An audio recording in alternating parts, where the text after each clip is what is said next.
穿青蛙装足够了吗？你跳冬了，要带领马嘛？那跳冬了，太阳很大，要不要带斗笠？对。哎，真的要。踩进茭白笋田，很快发现斗笠发挥了另一个保护效果。会勾轮啊，那个会痒啊。警告声指引我们找到正在采收的农夫。成熟的茭白笋比人还高，几乎把汤万国的身影淹没。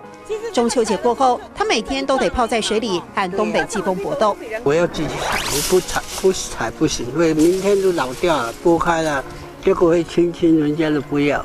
从这一丛到那一丛，汤万国迅速移动，眼睛的判断更精准。靠经验瞄一眼就知道哪株嫩度最刚好。这有个痕迹有没有？有个凸起来皱纹一样，有没有？正常来讲，这个是最恰当，不老又不嫩。这个茭白笋啊，会很快就会老掉。你今天割今天卖不完，明天就黄掉。我常常嘴干的，我就出这个。